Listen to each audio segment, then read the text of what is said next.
우리 다 함께 일어나셔서 하나님 말씀 우리 보도록 하겠습니다. 에베소서 6장 10절에서 17절 말씀입니다. 신약성경 316페이지 에베소서 6장 10절에서 17절 말씀 우리 한 절씩 교독하겠습니다. 끝으로 너희가 주 안에서 그의 힘의 능력으로 강건하여지고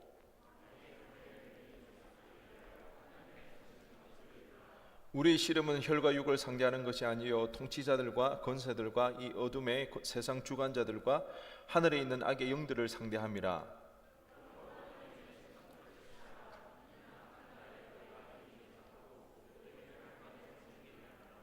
그런즉 서서 진리로 너희 허리띠를 띠고 의의 호심경을 붙이고 모든 것 위에 믿음의 방패를 가지고 이로써 능히 악한 자의 모든 불화살을 소멸하고. 아멘. 자리에 앉으시기 바랍니다. 오늘 본문을 가지고 영적 전쟁 첫 번째 시간, 앞으로 2주나 3주에 걸쳐서 영적 전쟁에 관련된 내용들로 말씀을 전하려고 합니다.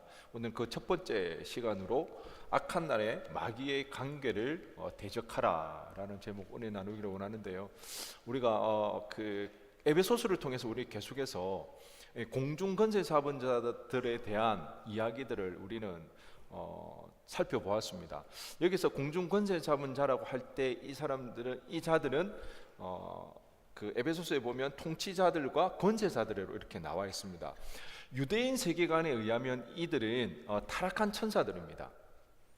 하나님께서 특정 영역이나 특정 지역을 다스리라고 하나님을 대리해서 그들을 보살피고 그들의 삶을 유익하기 위하여서 맡겨주신 그 역할을 타락한 천사들이 오히려 자기를 섬기도록 그렇게 변질시켜 버렸습니다. 그래서 이 타락한 천사들이 사람들을 하나님을 떠나 자기의 종으로 삼는 그 일들이 있습니다. 사도 바울이 에베소서를 통해서 우리에게 말하는 바가 바로 이것입니다. 이 세상은 지금 그 초월한 인간의 능력을 가진 그 우주적인 권세를 가진 자가 다스리고 있다. 이것을 우리는 알고 있어야 된다. 하지만 두려워할 필요는 없다. 왜? 온 우주의 왕으로 등극하신 예수님이 바로 우리의 구원자이기 때문이다. 주님께서는 그 사단의 노예가 되고 사단의 종이 된 우리를 구원해 주시기 위해서 이 땅에 오셨고 십자가에 죽으시고 부활하심으로 우리를 그 사단의 노예에서 우리를 구출해 내셨더라는 것입니다. 그러기에 믿는 그리스도인들은 필연적으로 따르는 의무가 있고 사명이 있습니다. 이거는 본인이 선택의 의무가 아니라 그리스도를 따르는 모든 사람들에게는 필연적으로 따르는 의무입니다. 사명입니다. 사단을 대적하는 그 일. 우리의 구원함은 사단의 노예로부터 구출함을 받았던 것입니다. 예수 그리스도의 그 온 우주의 그 왕으로 등극하심으로. 그렇기 때문에 그 예수 그리스도를 믿는 자들에게는 이미 승리하신 그 예수님을 의지하며 나갈 때 우리는 이미 우리에게는 승리가 주어져 있습니다. 승리가 확보되어져 있습니다. 우리의 힘으로는 그들을 대적할 수 없고 그들을 이겨낼 수 없지만 우리는 예수의 이름으로 우리가 그들을 대적하며 나갈 때에 여전히 하나님을 알지 못하는 그들을 사단의 마귀의 손아귀에서 우리는 구출해내야 되는 것입니다. 이것이 우리의 사명이고 이것이 우리의 부름입니다. 그렇기 때문에 여기에서 우리는 영적 전쟁이라는 이야기가 나오게 되는 것입니다. 영적 전쟁. 사단의 권세라는 것이 눈에 보이지가 않습니다. 나타나지가 않는 거죠. 여러분들 이 사단의 권세에 대해서 이 영적 전쟁에 대해서 여러분은 이 이야기를 들을 때 어떤 느낌이 있습니까? 정말 말도 안 되는 이야기입니까? 아니면 이 영적 전쟁이라는 것에 대해서 납득을 하고 이해를 하십니까? 예를 들면 영적 전쟁이라는 게 그런 겁니다. 은혜 받고 돌아가는 날에는 반드시 뭐가 있다? 사달이 나더라. 분명 은혜 받았는데 집으로 가거나 남친을 만나거나 여친을 만나면 뭐 하더라? 대판 싸우지는 않나? 은혜 받고 싶어서 사모하는 마음으로 교회를 가려고 하거나 수련회를 정말 가고 싶은데 늘 괜찮다가 갑자기 코로나가 걸리거든요. 굉장히 괜찮았다가 뭔가 사고가 나거나 이런 부분들, 우리는 그런 것들을 한 번씩 느낄 때가 있습니다. 이건 뭐지 하면서 우리 스스로 느껴지는 게 영적인 공격이구나 이렇게 느낄 때가 있거든요.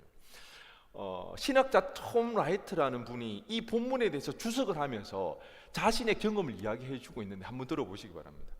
무슨 까닭인지 영적 전쟁을 다루는 이런 본문에 대해 쓸 때마다 거의 매번 문제에 부딪힌다. 한 번은 집 밖에서 일하던 분이 전선을 관통하여 못질을 하셔서 30분 동안 문서 작업을 하지 못했다. 어떤 때는 나라에 갑자기 위기 상황이 생겨 집중하기가 힘들었다. 오늘은 글을 쓰기 시작할 무렵 컴퓨터가 완전히 고장이 났다. 사단이 아는 거예요. 이 톰 라이트라는 이분이 1세기에 100년에 한 번 나올까 말까 한 대단한 신학자거든요. 그분이 이 사단의 정체에 대해서 폭로하려고 하니까 영적인 공격을 하는 거죠. 그 일을 못하게끔. 여러분, 한 번도 아니고 두 번도 아니고 세 번이나 이런 일이 있으면 분명히 사단의 공격이라는 거죠. 여러분, 사단은 자신의 정체가 노출되는 것을 굉장히 꺼려합니다. 왜요? 모르기를 원한다는 거예요. 괜히 자신의 정체가 노출되어져서 자신의 일을 방해하거나 자신을 대적하는 그 일에 대해서 사단은 누구보다 싫어하기 때문에 영적 전쟁이라는 것, 사단의 전쟁이라는 것에 대해서 주관적인 거고 미신적인 거고 말도 되지 않는 일이라고 그렇게 치부해버리기를 원한다는 거죠. 그런데 성경은 그렇지가 않습니다. 성경은 정확하게 이 사단의 정체에 대해서 폭로하고 있습니다. 그리고 이 성경은요, 주님께서 사단을 대적하시고 사단을 무찌르시고 온 우주의 왕이 된 것처럼 우리 또한 그 사단을 대적하라고, 마귀의 그 계계를 대적하라고 우리를 부르시더라는 것입니다.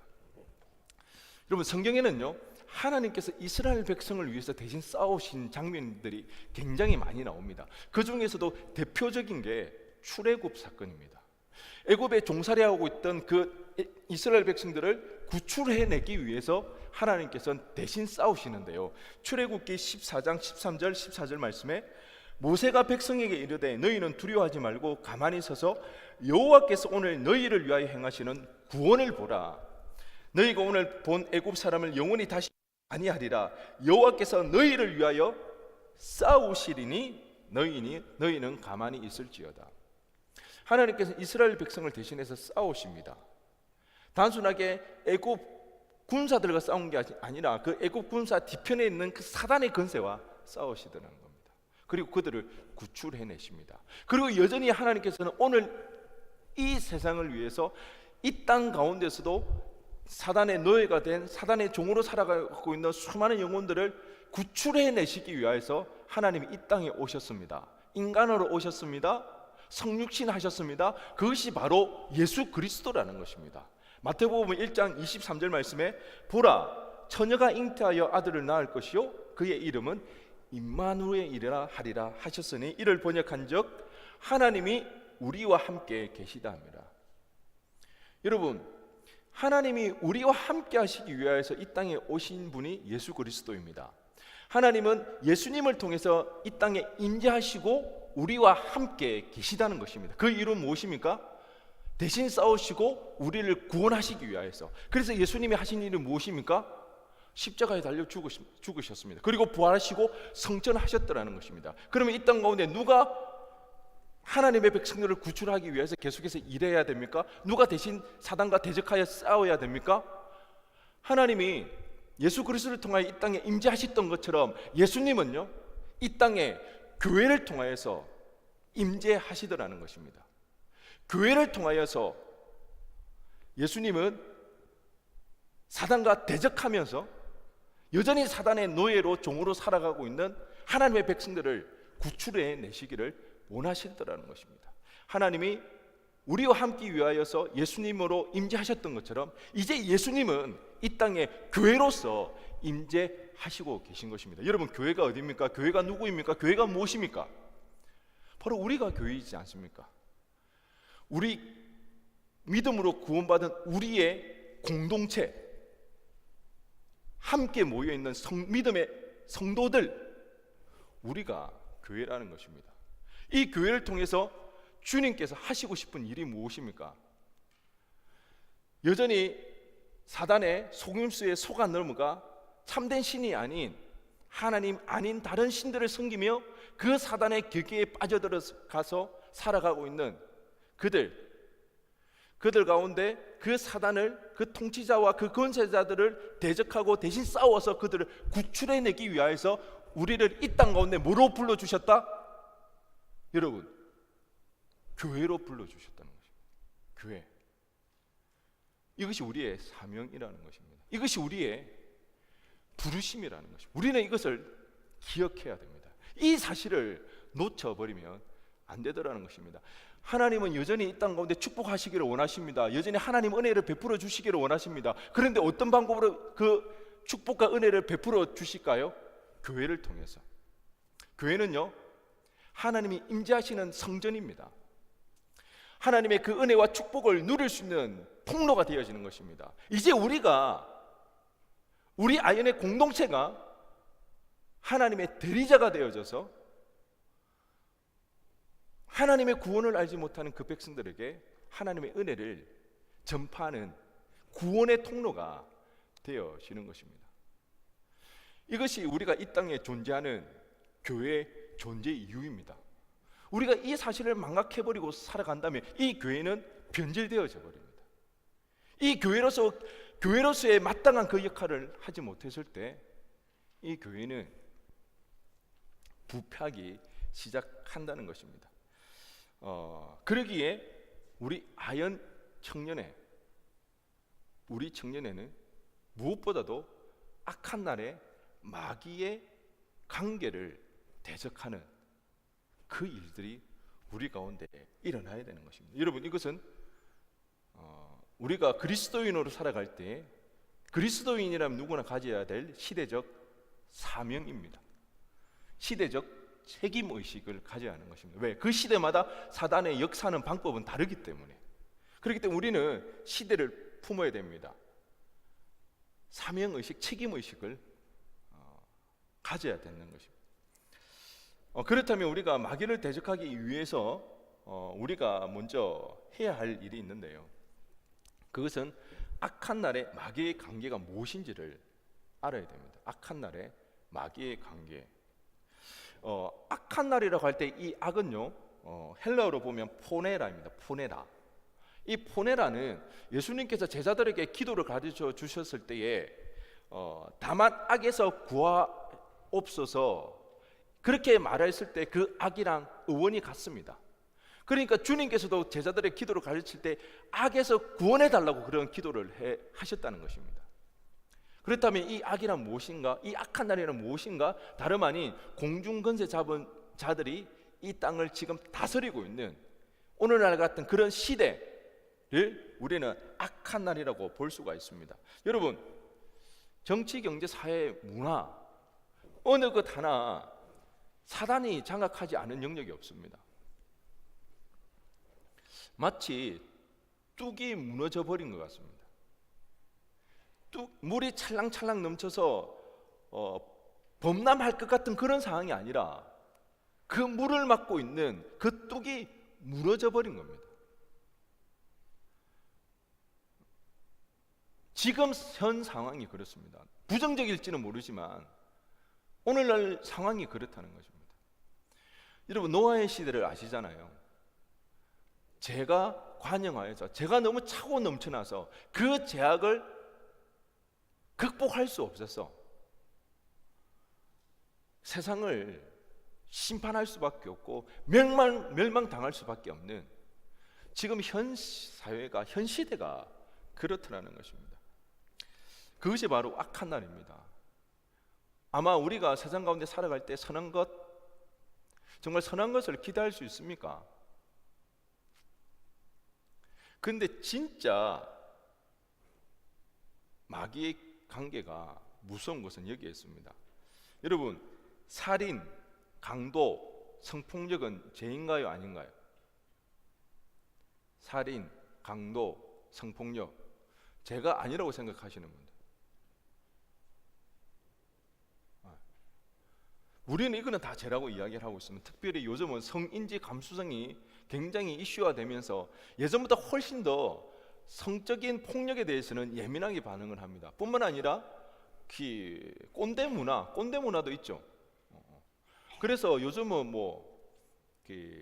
저도 한 청년들하고 이런 이야기를 한번 한 적이 있는데요. 꼰대 문화가 너무 이렇게 남발되는 것은 아닌가, 오히려 역효과가 있는 것은 아닌가, 그래서 정말 마땅히 해야 할 말도 못하지 않는가, 그런 이야기를 했을 때 물론 그런 것도 없잖아요. 있을 수 있지만 훨씬 긍정적인 효과가 많더라는 겁니다. 직장생활을 하다 보면 상사라는 이유만으로 정말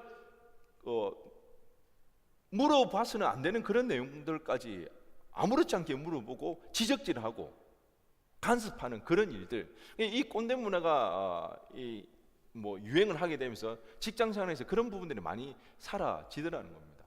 그래서 우리는 이런 부분에 대해서는 죄라고 인식하는 부분들이 많이 있습니다. 그렇지만 사단의 역사는, 마귀의 관계는요, 죄로 인지하지 못하게끔 하는 거예요.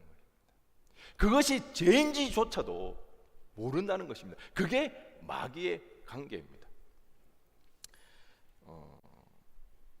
사회, 경제, 정치, 문화 많은 부분에서 여러분 타락해버렸습니다. 근데 우리는 그것이 죄인지도 모르고 우리도 거기에 젖어들어 살아갈 때가 많더라는 것입니다. 예를 들어 여러분, 동성애 어떻습니까? 비혼주의. 세상은 사람의 인권이 중요하기 때문에 그것은 잘못된 것이 아니라 사람에게 주어진 뭐라고 이야기합니까? 권리라고 이야기를 합니다. 권리. 잘못된 것이 아니라고 이야기합니다. 여러분, 성경에서 말하는 죄는 뭐가 죄입니까? 죄의 기준은 무엇입니까? 하나님의 창조 질서에 어긋나는 것은 전부 다가 죄입니다. 하나님의 그 뜻하심에 반하는 그 모든 일은 죄라는 것입니다. 이미 세상은 이런 죄에 대한 기준이 사라졌습니다. 죄인지도 모르고 살아가는 것입니다. 우리 또한 그 세상 속에 살아가다 보니까 우리조차도 불분명해졌습니다. 특별히 오늘날 우리는 미디어의 엄청난 영향력을 받고 살아갑니다.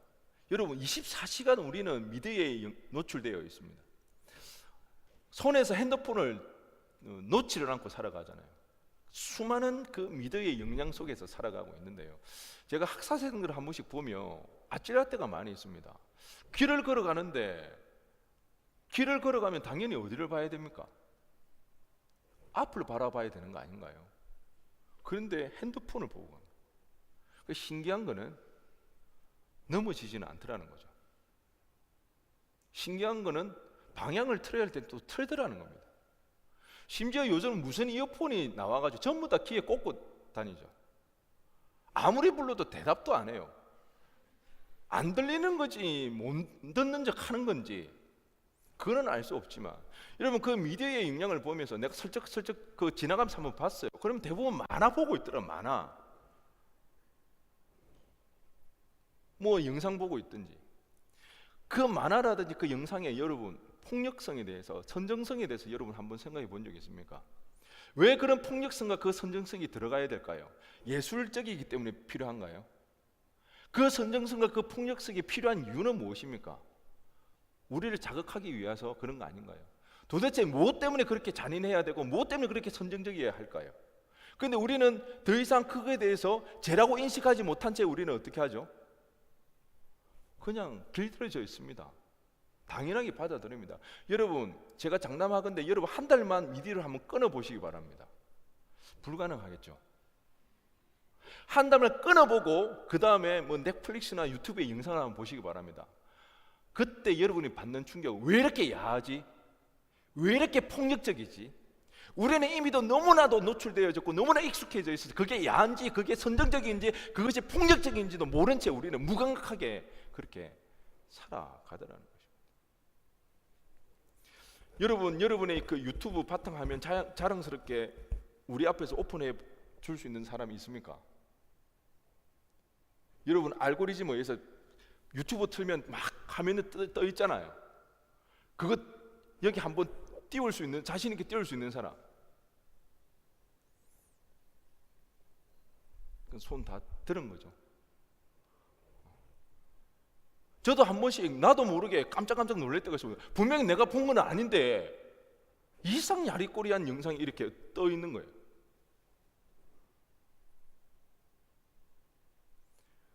엄청난 우리는 죄 가운데, 분명히 죄인데 죄인지도 모르는 그런 상황 가운데 우리는 빠져 살고 있다는 것입니다.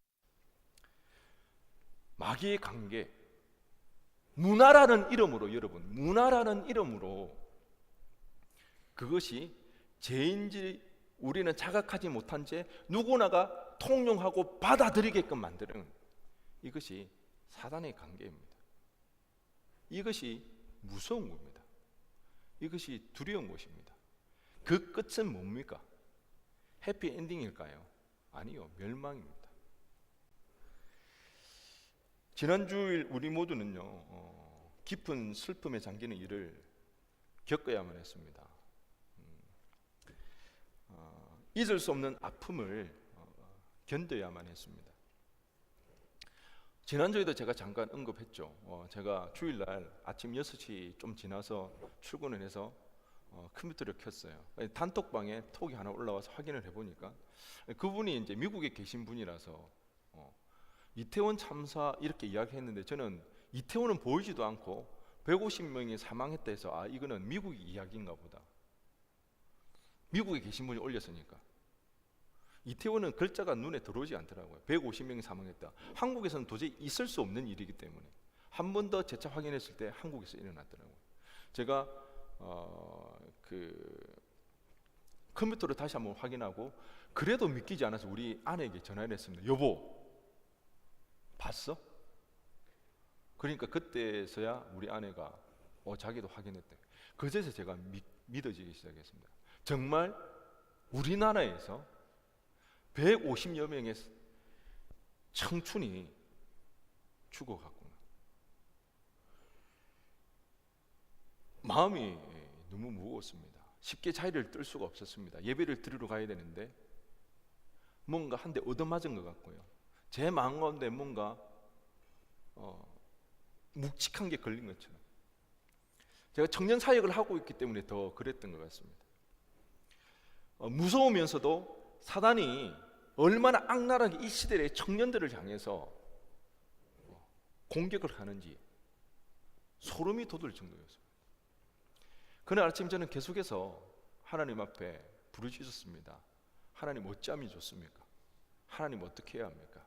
하나님, 우리는 이것을 어떻게 바라봐야 됩니까? 우리는 이 시대에 무엇을 소망하며 살아가야 됩니까? 묻고 또 물었습니다. 상상할 수 없고 있어서는 안 되는 그런 일이 우리에게는 일어났더라는 것입니다. 여러분, 세계 경제 10위입니다. 우리나라가. 그것도 서울 한복판에서 너무나도 어처구니 없는 이런 일이 일어나고 말았습니다. 이런 일이 사실 유사한 일이 종종 왕왕 발생했습니다. 우리가 거칠게 이야기를 하면 성수대교 붕괴에 붕괴한 사건도 있었고요. 삼풍백화점이 무너진 일도 있었고요. 가까이는 세월호 사건도 있었습니다. 지리적으로 거리가 가까워서인지 저는 이번에 이태원 참사가 너무나도 제 마음에 많이 와닿고 많이 남았습니다. 이 시대를 살아가는 그 청년들에 대한, 도대체 이 청년들이 어떻게 살아가야 되는가, 무엇을 바라보며 살아가는가, 왜 이런 참담한 일이 발생할 수밖에 없었을까? 우연한 사고일까? 그렇게 우연한 사고로 치부하고 넘어가도 되는 일인가?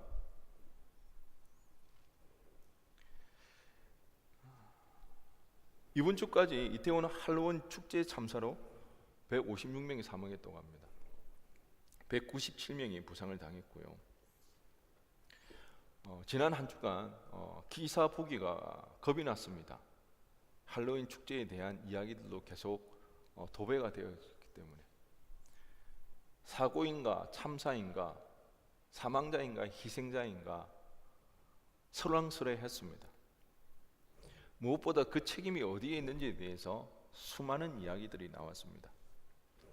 여러분 지난 한 주간 이태원 참사를 보면서 어떤 생각을 하셨나요? 어떻게 바라보고 계신가요? 국가 애도 기간을 지내는 우리는 어떻게 이 아픔에 동참할 수 있을까요?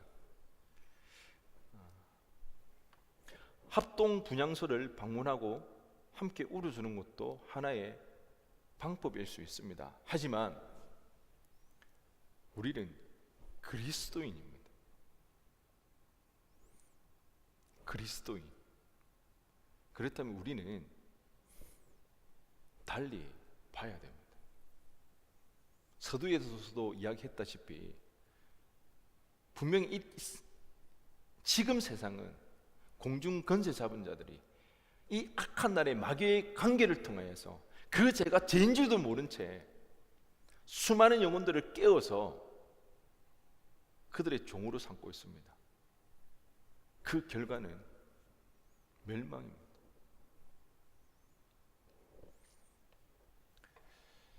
우리가 그 사실을 안다면 우리는 이 사건을 바라보고 이 사건을 대하는 게 달라져야 됩니다. 시대적 사명의식이 있다면, 책임의식이 있다면 우리는 그 사명과 그 책임의식에 가슴 아파해야 하는 것입니다. 분별해야 합니다. 그리고 그들을 길이요 진리요 생명이신 주님께로 인도해야 하는 것입니다. 여러분, 그것이 우리가 존재하는 이유입니다. 교회가 존재하는 이유입니다. 그 이유를 잃어버릴 때 우리의 존재 이유는 사라지는 것입니다.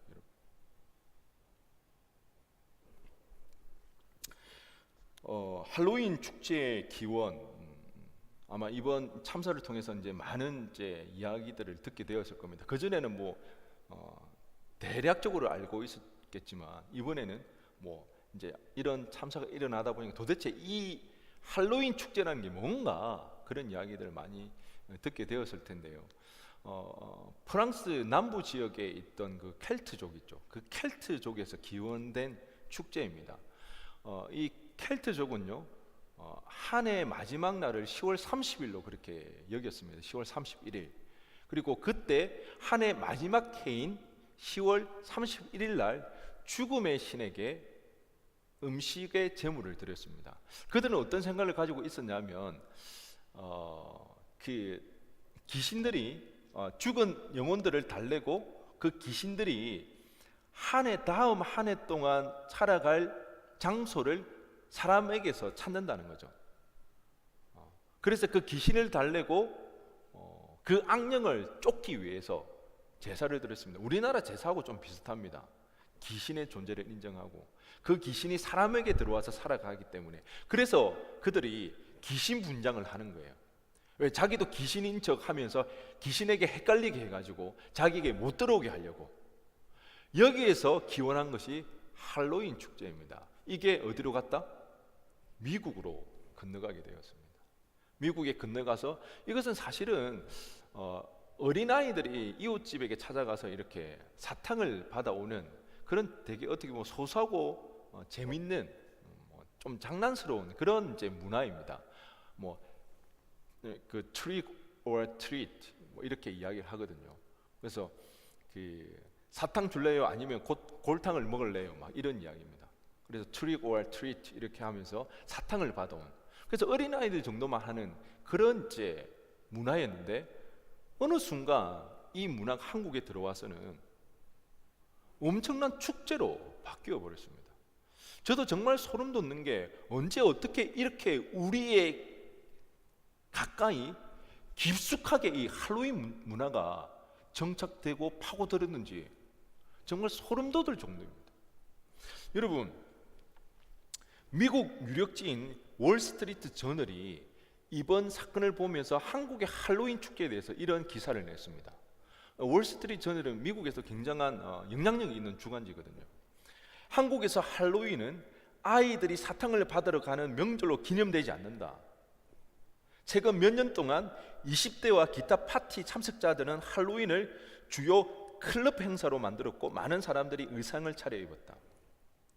어린아이들이 재미삼아 사탕 얻으러 가는 그런 문화가 한국에서는 클럽 문화로 변질되었다고 미국의 유력 주간지인 월스트리트 저널이 그렇게 기사를 냈습니다.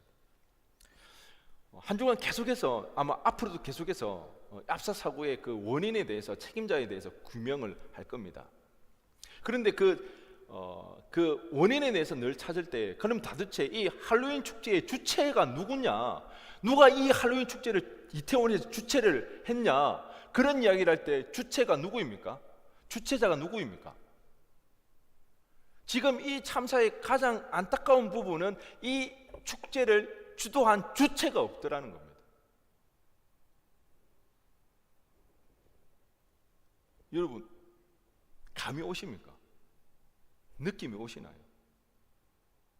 할로윈 축제를 주최한 그 이면에는요, 마귀의 관계가 있는 것입니다.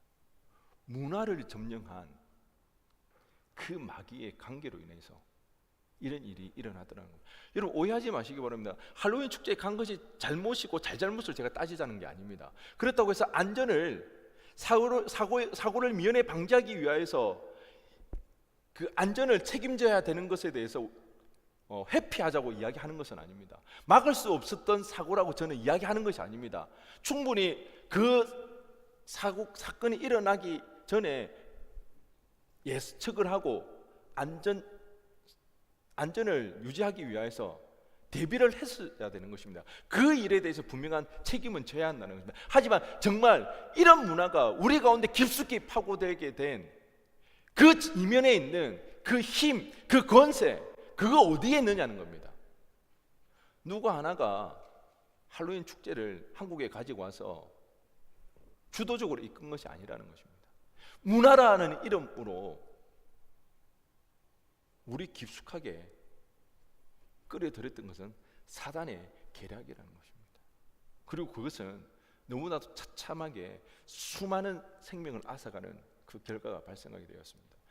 여러분, 지난주 주일날 저희 결이가 이제 초등학교 3학년인데 학교 선생님으로부터 문자가 왔습니다. 초등학교에서도 할로윈을 맞이해서 학교에서 축제를 하려고 준비를 했다고 합니다. 제가 그 이야기를 듣고 너무 놀랐습니다. 사고가 일어나니까 취소되었다는 문자가 왔습니다. 공립학교에서 왜 할로윈 축제를 해야 합니까? 왜 유치원에서 할로윈이 되면 모두가 기신분장을 하고 그렇게 살아가야 됩니까? 여러분, 뚝이 무너졌다는 게 이런 겁니다. 학교 안 보내야 됩니까? 유치원 안 보내야 됩니까? 지금 이 시대는 이미 너무나도 주도권이 넘어가 버렸습니다. 사단이 장악하고 있는 거예요. 공립학교에서도, 유치원에서도, 어린이집에서도 할로윈 축제를 벌이고 있다는 겁니다. 슬프지만 막기에는 너무 역부족이더라고요.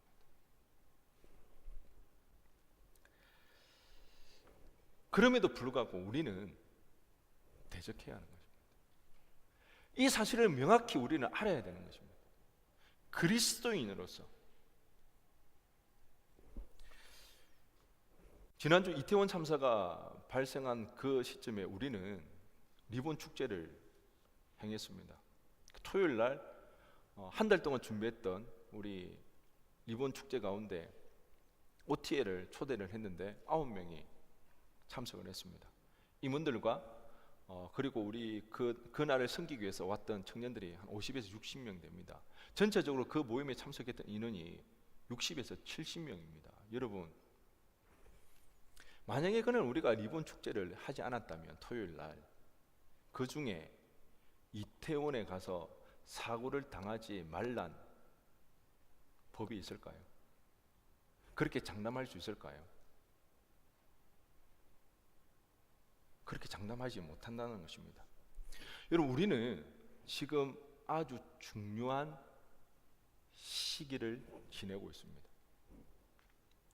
여기서 불과 20분밖에 떨어지지 않은 그곳에서 상상할 수 없는 참담한 일이 발생했습니다. 여러분의 또래고요.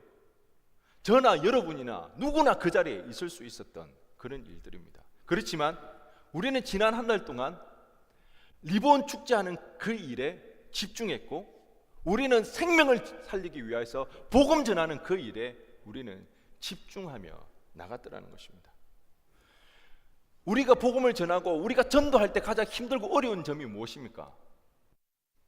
영혼 구원, 막연하게 느껴지더라는 것입니다.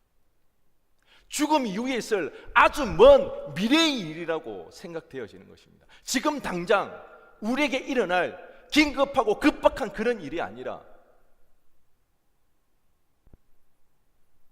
미래의 일. 여러분, 이번 사건을 통해서 우리는 생각해야 됩니다. 느껴야 됩니다. 깨달을 수 있어야 됩니다. 복음을 전하고 영혼을 구원하는 일은 먼 미래의 이야기가 아니라 막연한 그런 일이 아니라는 것입니다. 생명을 살리는, 그 생명이라는 것이 영혼의 생명뿐만 아니라 우리의 호흡하는 이 생명조차도 살리는 그 일이 될 수가 있더라는 것입니다. 여러분, 이 두 가지 사건을 여러분은 대립해서 명확하게 보시기 바랍니다. 우리의 인생 가운데 이 사건을 꼭 기억해야 하는 것입니다. 복음을 전하고 영혼을 살리는 그 일이 막연한 그런 일이 아니라 실제적이고 실질적이며 때로는 급박하고 긴박한 일이 될 수가 있더라는 것입니다. 우리가 의도한 것은 아니지만 하나님의 뜻에 순종하여서 복음을 전했더니 이런 대비되는 그런 일들이 일어나더라는 것입니다. 우리는 그 현장에 있었고요. 우리의 인생 여정 가운데 이 사건이 우리 가슴 깊이 새겨졌으면 좋겠습니다. 그리고 깨달을 수 있고 느낄 수 있었으면 좋겠습니다.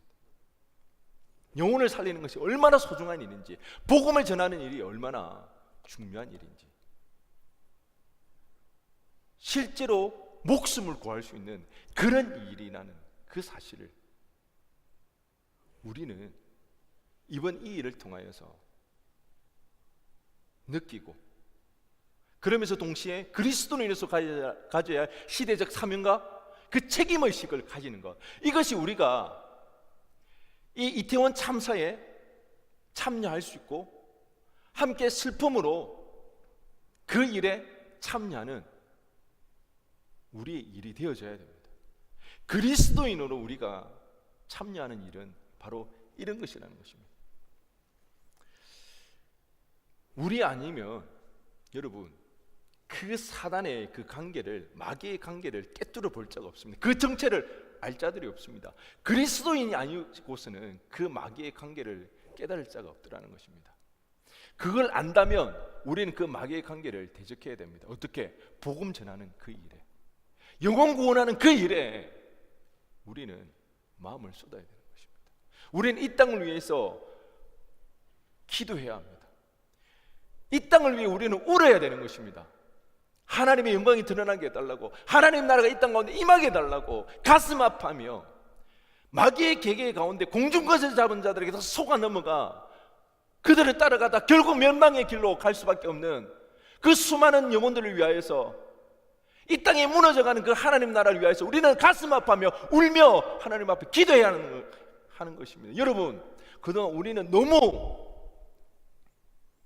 우리 개인의 문제에 집중하지 않았는지, 너무 우리 개인의 문제에만 몰두한 나머지 우리 진정한 그 부르심과 그 사명을 잊어버리고 마귀의 정체를 알고 그 계계를 알면서도 불구하고 이 땅을 위해서 울지 못하고 이 땅 가운데 하나님의 나라와 영광을 위하여서 기도하지 못하였던 거, 우리는 가슴 아파야 하는 것입니다.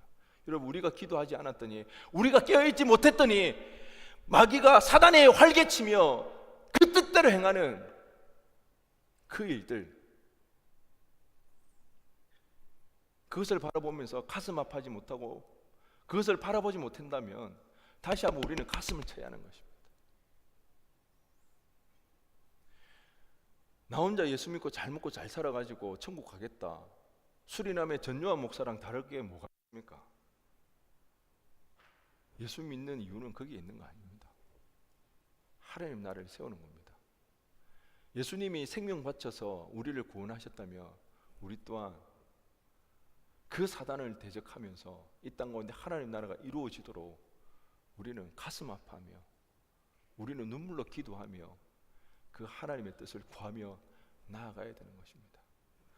여러분, 이 부르심, 이 사명을 깨닫고 시대적 그 사명의식 가운데 책임의식을 가지며 수많은 영혼들을 위하여서 복음을 전파하며 하나님 나라 임하도록 기도하며 울부짖는 저와 여러분 되어지기를 주님의 이름으로 간절히 축원드립니다. 우리 시간 다 함께 일어나셔서